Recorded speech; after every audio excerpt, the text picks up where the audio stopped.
Good evening, Dr. Jones and esteemed guests. My name is Dylan Cole, and I'm sure all of you have at least heard of or purchased a piece of Nike merchandise before. But do any of you know how this brand came to be, or who even created it?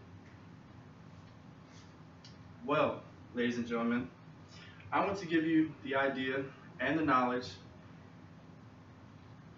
that led to the brand becoming one of the largest shoe and clothing companies in the world.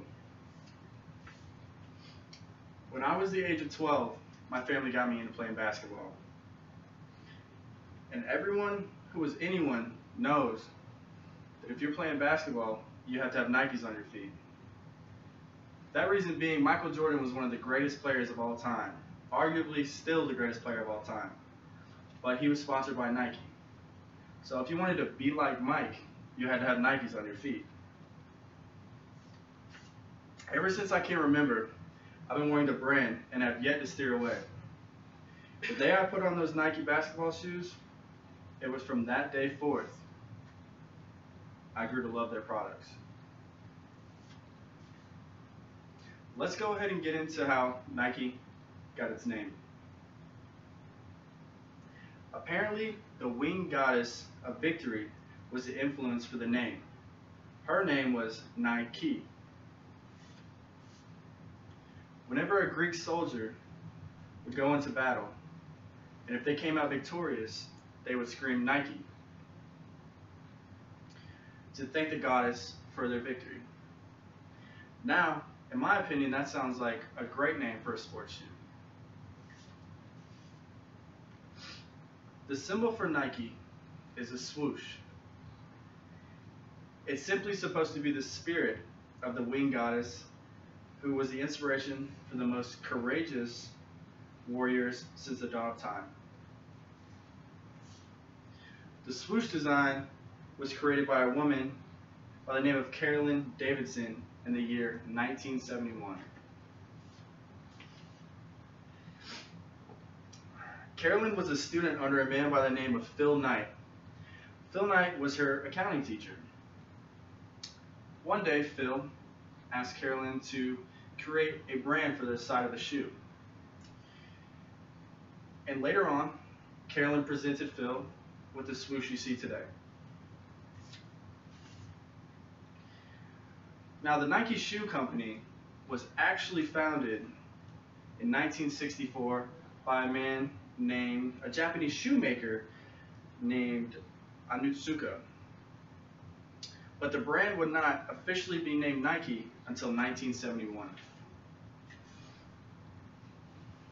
Now, the brand Nike was created by a man by the name of Bill Bowerman, who started the brand with a measly $1,200 in the bank. There were two gentlemen known for bringing this brand from nothing into something great. These two men are Phil Knight and Bill Bowerman.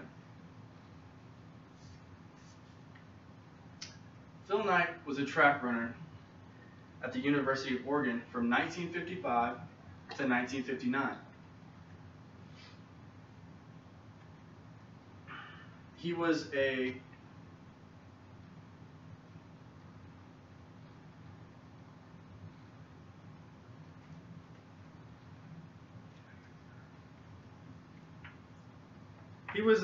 gifted runner, but an even better student, as he graduated from Oregon as well as Stanford. While at Stanford, Knight built a relationship with a manufacturing company in Japan. These people were supposed to send him sample shoes to sell in the US. When Knight would get his shoes, he immediately sent the shoes to his track coach at Oregon looking to sell them. But instead, his track coach asked him if he wanted to go in business together. This man's name was Bill Bowerman. Bill Bowerman was a respected teacher at the University of Oregon as a coach, and he was a person that was always looking for innovation and running to make his athletes have a competitive advantage. He had many design ideas for his products, but got ignored time and time again by manufacturers. In 1964, Bowerman and Knight finally put in $500 each to place an order to the company in Japan. When they got the large order of shoes from Japan, Knight started by selling the shoes out of the trunk of his car.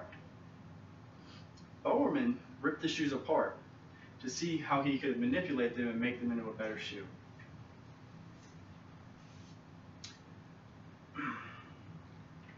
Now their brand, the Blue Ribbon Sports brand, was changed to the Nike brand in 1972. Not longer after becoming the brand Nike, in 1979, they released their own clothing brand. From here on out, Nike was becoming a monster of a company, later on signing the world's greatest athletes like Michael Jordan and Tiger Woods. This was probably one of the greatest things they could have done, knowing that Michael Jordan made Nike even a street fashion, and whoever was playing basketball obviously was wearing Nike shoes. Yeah, he was the greatest player at that time. And Tiger Woods brought Nike to the golf scene and made it popular. Anyone playing golf wanted to be like Tiger Woods. So everyone was wearing Nike clubs, Nike clothing, Nike golf shoes. So Nike basically took basketball, golf, football by storm. Now Nike is an $85 billion business today, which is simply amazing considering how it started from those two gentlemen putting $500 each into what Nike is today, and now look at what their hard work and dedication has become. It's simply amazing what you could do with just an idea and the willpower to make a dream come true. Now that all of you have heard just two men with a single idea could make their dream of selling shoes turn into a monster business in shoes and clothing and other merchandise, remember, nothing is impossible. So ladies and gentlemen, get out there, make your dreams come true. No excuses, just do it. All right, cool. Yeah, that was